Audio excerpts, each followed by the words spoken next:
Good afternoon children. प्यार भरा नमस्कार सभी विद्यार्थियों का हार्दिक हार्दिक अभिनंदन।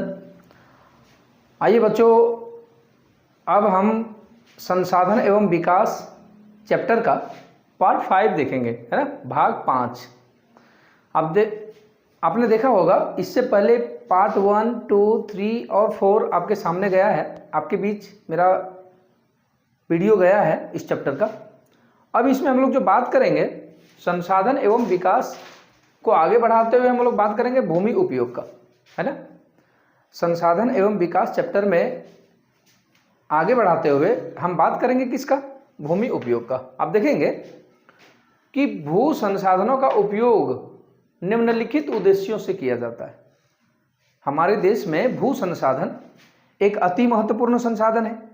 आपको पता है, हम सभी जानते हैं कि भू संसाधन कितना इंपॉर्टेंट संसाधन है हमारे लिए। तो हमारे देश में भू संसाधन का उपयोग निम्नलिखित उद्देश्यों से किया जाता है। नहीं, देखेंगे भू संसाधन यानी हमारे यहाँ भूमि में वन भी है, कृषि के लिए अनुपलब्ध भूमि, प्रति भूमि, अतिरिक्त अन्य कृषि भूमि, फिर प्रति भूमि और फिर हमारे यहाँ शुद्ध यानी निवल बोया गया क्षेत्र भी है। तो ये भूमि का उपयोग प्रारूप था, जिसको हमने एक डायग्राम के माध्यम से आपको समझाने की कोशिश की।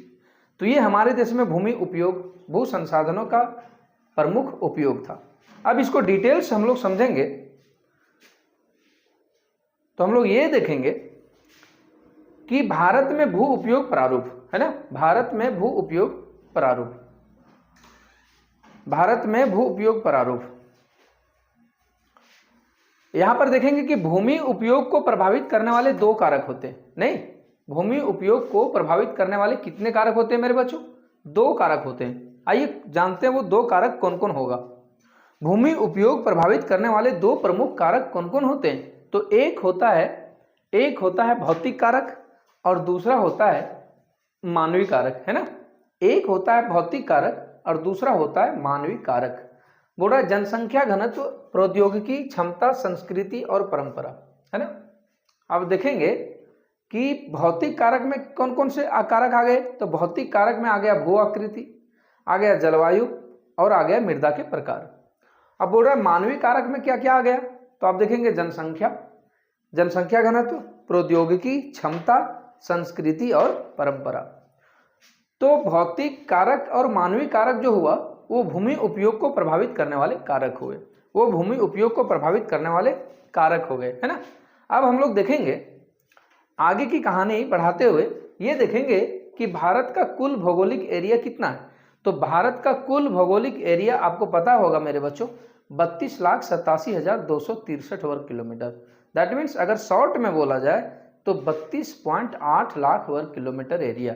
तो आप देखेंगे कि इसके 93% भाग, संपूर्ण क्षेत्रफल का 93% भाग ही भूमि उपयोग आंकड़ा हमारे देश में अवेलेबल है। अब बात करेंगे कि 7% भूमि आंकड़ा अवेलेबल कहाँ गया सर। तो आप देखेंगे कि 7% भूमि आंकड़ा जो है वो हमारे बीच अवेलेबल नहीं होने के पीछे कारण है कि पूर्वोत्तर प्रांत में असम को अगर छोड़ दिया जाए, पूर्वोत्तर प्रांत जो हमारे देश का जो पूर्वोत्तर जो एरिया है, अगर उसमें हम असम को छोड़ दें, है ना, असम को छोड़ दें तो अन्य प्रांतों के सूचित क्षेत्र के बारे में जानकारी अवेलेबल नहीं है। असम को छोड़कर अन्य पूर्वोत्तर प्रांतों के बारे में जानकारी अवेलेबल नहीं है। और इसके अलावा आप जम्मू कश्मीर का बात कर लीजिए, इसके अलावा आप जम्मू कश्मीर का बात कर लेते हैं तो जम्मू कश्मीर में पाक अधिकृत कश्मीर जो है पीओके, है ना, पाकिस्तान अधिकृत जो कश्मीर है, और आप देखेंगे चीन अधिकृत क्षेत्र जो चीन के अधिकार में क्षेत्र है, पाकिस्तान के अधिकार में जो हमारा जम्मू और कश्मीर का कुछ एरिया है, पूरा इसका सर्वेक्षण अभी तक नहीं हुआ है, इसका सर्वेक्षण अभी तक नहीं हुआ है। तो यही वो एरिया है जो 7% में आएंगे। तो हमने इसलिए बोला कि 32.8 लाख वर्ग किलोमीटर में कुल 93% भूमि का उपयोग प्रारूप आंकड़ा हमारे बीच अभी है, 7% नहीं है। तो आप ध्यान देंगे कि पंजाब और हरियाणा में चल जाइए तो पंजाब और हरियाणा में 80% भूमि पर ही खेती होती है। पंजाब और हरियाणा का बात कर लें तो 80% भूमि पर ही खेती होती है। जबकि आप चल जाइए अरुणाचल प्रदेश, है ना, 80% भूमि पर अगर खेती होती है तो कम बड़ी बात नहीं है। 80% बहुत बड़ा एरिया होता है कृषि के आधार पर, कृषि के दृष्टिकोण से। वहीं पर आप अगर अरुणाचल प्रदेश चल जाएं, मिजोरम चल जाइए, मणिपुर, अंडमान निकोबार द्वीप समूह चल जाइए, तो वहां केवल 10% से भी कम क्षेत्र बोया जाता है मेरे बच्चों। वहां केवल 10% एरिया से भी कम एरिया बोया जाता है कृषि के मामले में। अब हम देखेंगे भारत में राष्ट्रीय वन नीति है ना। भारत में राष्ट्रीय वन नीति कब लागू हुआ? 1952। तो भारतीय राष्ट्रीय वन नीति 1952 के द्वारा निर्धारित वनों के तहत आप देखोगे कि भारत में 33% भौगोलिक क्षेत्र के पारिस्थितिकी संतुलन बनाए रखने के लिए जरूरी है ना। और फिर हम बात कर ले भूमि उपयोग का एक भाग बंजर भूमि के रूप में। भूमि उपयोग का एक भाग बंजर भूमि और दूसरा गैर कृषि परियोजना में लगाई गई भूमि अवेलेबल होता है। हमारे यहाँ बोल रहा है कि भूमि उपयोग का एक भाग बंजर भूमि के रूप में है और फिर दूसरा भाग गैर कृषि परियोजना में लगाई गई भूमि है। अब हम देखेंगे कि बंजर भूमि में कौन कौन सी भूमि आएगी भाई। तो बंजर भूमि में कौन कौन सी भूमि आएगी? तो बंजर भूमि में आ जाएंगी पहाड़ी चट्टानें, सूखी और मरुस्थलीय भूमि आ जाएगी। बंजर भूमि में हमारे देश में पहाड़ी चट्टानें आ जाएगी, सूखी और मरुस्थलीय भूमि आ जाएगी। जबकि गैर कृषि कार्यों के लिए जो भूमि होगी वो कौन सी होगी? वो बस्तियां हो जाएंगे। बस्तियां जहां बसी हुई है, सड़कें जहां बनाया जाता है, रेलवे लाइनें जहां बिछाई जाती है, उद्योग धंधे जहां स्थापित किए जाते हैं, ये गैर कृषि कार्यों के लिए अवेलेबल भूमि होती है। अब हम बात करें भूमि निम्नीकरण का, है ना। भूमि निम्नीकरण, तो सबसे पहले भूमि निम्नीकरण किसे कहते हैं? भूमि निम्नीकरण होता क्या है ना। भूमि निम्नीकरण क्या होता है? तो आप देखेंगे कि भूमि निम्नीकरण के कारण यहां पर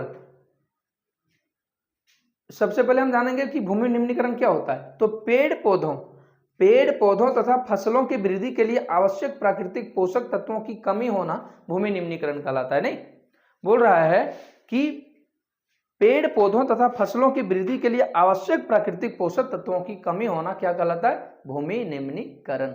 हमने आपको एक और बात बोला होगा, भूमि का कम पड़ना या भूमि का खराब होना भूमि निम्नीकरण कहलाता है ना। तो भूमि निम्नीकरण के बहुत सारे कारण हैं। भूमि निम्नीकरण के कौन कौन से कारण हैं? तो आप देखेंगे भूमि निम्नीकरण का जो कारण है खनन, है ना।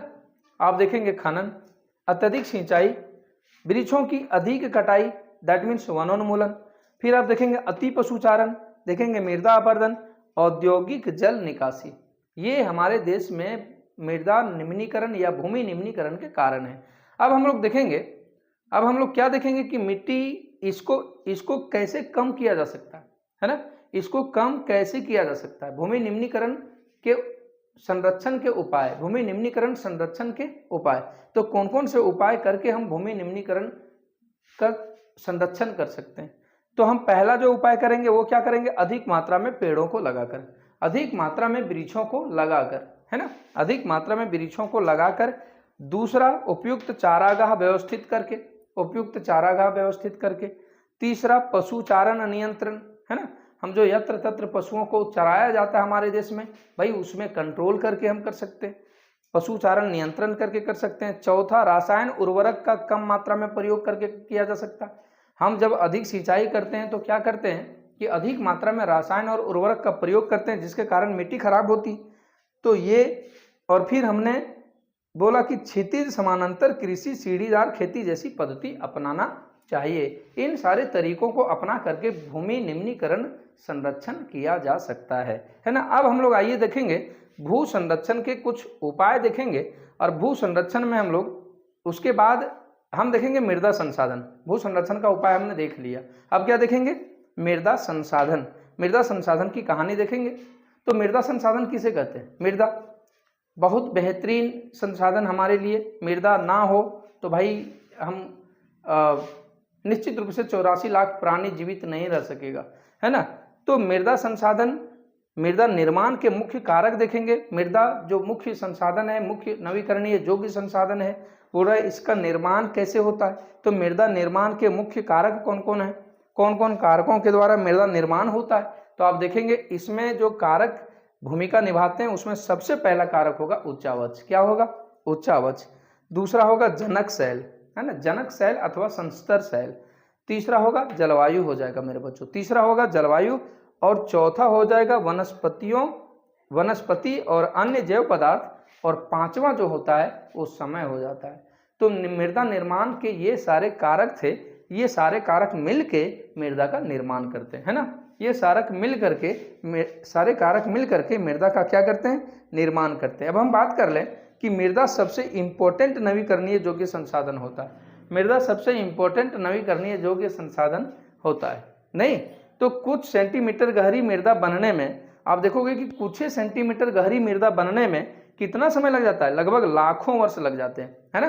कितना समय लग जाता है मेरे बच्चों, लाखों वर्ष लग जाते हैं। आप देखेंगे मृदा बनने में सहायक तत्व, अब मृदा बनने में कौन कौन से तत्व मदद करता है भाई, तो आप देखेंगे बहते जल की क्रिया, हिम नदी अपघटन क्रिया आदि। बोल रहा है मृदा जैव और अजैव दोनों प्रकार के पदार्थों से मिलकर बनती है ना। मृदा जैव और अजैव दोनों प्रकार के पदार्थों से मिलकर बनती है। तो ये कहानी थी भूमि उपयोग की। ये पार्ट 5 था जो हमने आपके बीच रखने की कोशिश की।